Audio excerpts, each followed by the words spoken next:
Hey, Ghoulash here, back for this year's October, reviewing another wave of Simpsons Treehouse of Horror episodes. It's been a while since you last saw me, I know, but I am working on more videos for the Ghoulash channel, I swear I am. I've got 4 new Ghoulash videos written, so please subscribe to my channel in the meantime, and check out my reviews of Scooby-Doo and the Addams Family movies after you watch this video. Link in the description.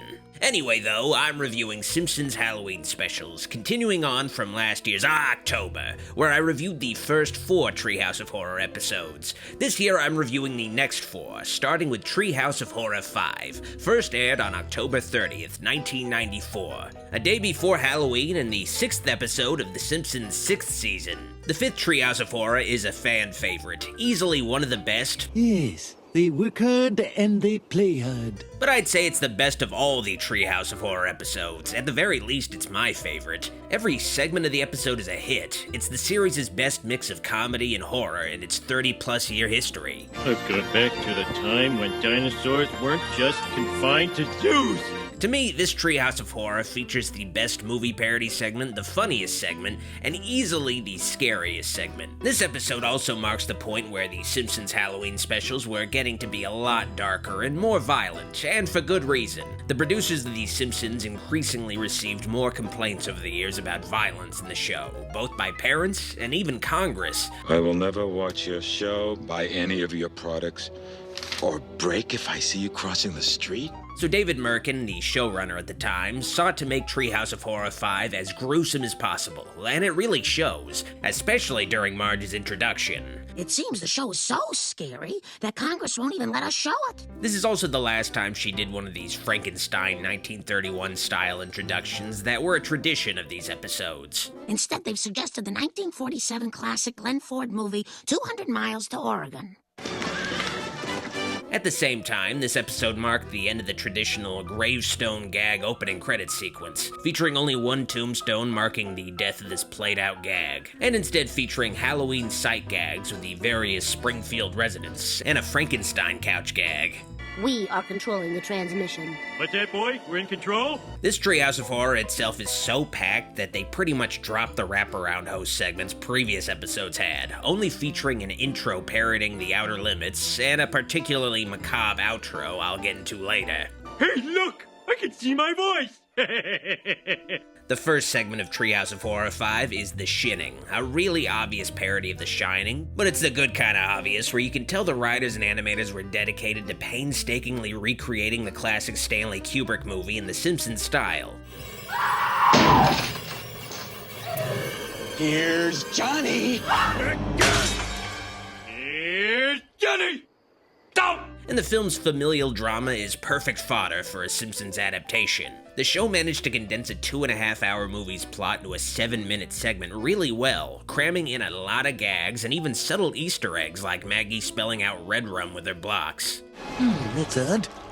Usually the blood gets off at the second floor. After making fun of the extremely long drive to the Overlook Hotel by having the Simpsons waste several days, complete with the movie's overdramatic time cards. When you locked the front door, did you remember to lock the back door? Don't! Mr. Burns' obviously haunted winter lodge is left under the care of the Simpsons family. And was the setting of satanic rituals, witch burnings, and 5 John Denver Christmas specials. The segment's name comes from the power that groundskeeper Willie, filling in for Scatman Crothers, reveals that Bart possesses, the Shinning. We've got the Shinning! Which is just the psychic power Danny had in the movie, just with another N added in out of fear of Stephen King lawsuits. She called it Shining. Shh! You wanna get sued? Also, unlike the original where the Overlook just didn't stock alcohol while shut down for insurance purposes, Mr. Burns withholds alcohol and television from his caretakers intentionally to ensure they do their jobs. We come back and everyone's slaughtered, I owe you a Coke. Which, of course, instantaneously turns Homer into a violent maniac, and it makes you wonder if Homer is just one day without beer or TV away from actually killing his whole family in a canonical Simpsons story. Maybe I'll check out that axe collection. The ghost of Moe, much like Lloyd the bartender, is the one to actually put Homer up to murdering his family, though. Now wake your family, I'll give you a beer. and Mo seems to be in cahoots with the Universal Monsters, Freddy, Jason, and Pinhead to accomplish this. Would have made the actual Shining much better. And speaking of making The Shining better, the typewriter revelation scene is actually a lot more creepy in this Simpsons parody than it was in the original movie. Feeling fine. Wow, that's a relief. It's funny, like you'd expect Simpsons to be, of course, but it also manages to punch up the horror of an already creepy scene from a classic horror film. What do you think, Marge? All I need is a title. The segment even manages to parody The Shining's parody of Johnny Carson's intro by having Homer utter multiple talk show intros after breaking doors to empty rooms down with an axe. David Letterman! Hi, David. I'm Grandpa. A running gag throughout the episode itself is also introduced where groundskeeper Willie attempts to rescue the Simpsons, only to get murdered with an axe. This is indeed a disturbing universe. The only thing tying all three segments together, a parody of an already absurd plot point in Stanley Kubrick's film adaptation of The Shining, where Dick Halloran senses Danny is in danger, takes a flight from Florida to Colorado, and drives up a mountain through a blizzard only to get fucking murdered as soon as he arrives at the Overlook. Which makes all that effort seem a little pointless. I'm coming to rescue the lot of you. Ow! Ugh, I'm bad at this. Much like Halloran's snowmobile saving the day, though, groundskeeper Willie's portable TV saves The Simpsons, well, sorta. Homer, change channel. Can't. Frozen. They probably should have gone inside to watch TV. The Shinning is a great Treehouse of Horror segment, one of the best movie parodies of the entire series, effectively and efficiently spoofing The Shining thoroughly in 7 minutes. I give The Shinning 5 Treehouses out of 5. You're gonna be hearing a lot of 5s in this video. I'm Mike Wallace, I'm Marley Safer, and I'm Ed Bradley. All this and Andy Rooney tonight on 60 Minutes! The second segment, Time and Punishment, is a lot more on the lighter comedic side, and it isn't really full horror, more sci-fi, opening the door for Treehouse of Horror to tackle other genres as more of the Twilight Zone of The Simpsons. Dad, your hand is jammed in the toaster! What's that? Essentially, after Homer is viciously attacked by his own toaster, not once but twice, instead of fixing the rogue appliance, he accidentally turns it into a time machine, and the segment is essentially a parody of Ray Bradbury's short story, A Sound of Thunder, with some Peabody and Sherman thrown in the mix. I'm the first non-Brazilian person to travel backwards through time. Correction, Homer. You're the second. Like the Bradbury story, it plays with the idea of the butterfly effect when applied to time travel. Anything done in the past, no matter how insignificant, can have major repercussions on the future. Because even the tiniest change can alter the future in ways you can't imagine. When Homer returns to the future, the world has become a totalitarian state ruled over by Ned Flanders, who forces any dissenters to undergo reprogramming and lobotomization, which doesn't seem too bad if it means I don't have to feel anything anymore. Nice glass of warm milk, a little nap, and a total frontal lobotomy. Homer repeatedly alters the past in order to restore his correct present, ironically missing out on his perfect timeline in the process. Kindly pass me a donut. Donut? What's a donut? It's raining again. Ultimately settling on a universe where everyone has lizard tongues. Close enough. Time travel's a pain in the ass, but I imagine Marge having a lizard tongue has got to be interesting in the bedroom. What happened to us, Kodos? Quiet, you. Time and Punishment isn't the best of the 3 segments, but it's probably the funniest segment of this episode, featuring a fun take on time travel and some of the best gags in the whole series. I give Time and Punishment 5 Treehouses out of 5. Just relax and let the hooks do their work. What the hell are you smiling at? The final segment of the episode, Nightmare Cafeteria, is not only the scariest of the 3 segments, it might be the scariest Treehouse of Horror segment ever, and if not, it's definitely up there. And it was the first Simpsons script written by David X. Cohen, who went on to co-create Futurama with Matt Groening. Reported attention odor. For how long? Oh, about 7 minutes a pound should do it. Nightmare Cafeteria's title is a parody of the short-lived Wes Craven TV series, but its plot is a very loose parody of Soylent Green.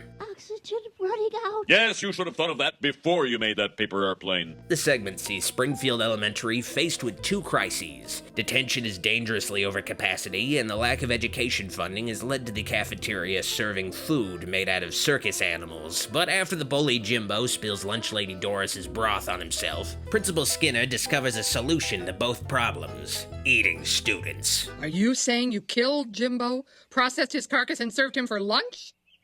And that's most of the plot. We don't see any kids actually getting murdered, but it's very obvious it's happening, and a school feeding its students the human flesh of children is extremely dark. How dark and horrific a Simpsons story can get is where all the humor comes from in this segment. In fact, you might even say we just ate Ooter, and he's in our stomachs right now. What makes the situation so scary is how it involves children, who are already helpless, but their parents even refuse to help them. They're cooking kids in a school cafeteria. Listen, kids, you're 8 and 10 years old now. I can't be fighting all your battles for you. The Simpsons kids are just trapped in this hopeless situation they can't get out of. Their death's inevitable. It's like something straight out of a nightmare, so the title is very accurate. Now, to check on the free-range children. Especially when the segment reaches its climax, where the Simpsons kids and Milhouse are faced with the grotesque faculty members who corner them into a giant dicer, where they're all pureed one by one. It's fucking nightmare fuel, and this segment even puts the "it was all just a nightmare" cliche on its head, when Bart awakens only to find he's in a world being overrun by noxious gas that turns you inside out. Stupid cheap weather stripping. As the family performs a parody of the song and dance routine, one from a chorus line. The goriness is offset by the lighthearted attitude of the family, but seeing Bart eaten by his own dog is always a pretty grisly thing to witness. Nightmare Cafeteria isn't the funniest of segments, but it's definitely one of the most horrific. It haunts me to this day. I give Nightmare Cafeteria 5 treehouses out of 5. There's nothing to be afraid of, except that fog that turns people inside out. Speaking of 5s, Treehouse of Horror 5 is, like I said, my favorite of all Treehouse of Horror episodes. Not just for humor, but for the fact that it went all in on the horror, pushing new boundaries for what you could get away with in an animated TV show. I give Treehouse of Horror 5 treehouses out of 5. How fitting! Also again, subscribe to the Ghoulash channel and watch my latest review of Addams Family Values. Links to both are in the description, and I swear that the channel is coming back with new videos soon. Dr. Wolfula will beat me much more severely otherwise. Anyway, that's it for me, Ghoulash. See you all next time. You fucking weirdos. If you liked this video, like it, and if you loved it, click the subscribe and bell buttons for more vids. I'd also like to thank these fine folks pledged my shout-out tier on Patreon for all their kind support. Videos like this wouldn't be possible without all their help. Thank you for watching, see you next time. Dr. Wolfula signing out.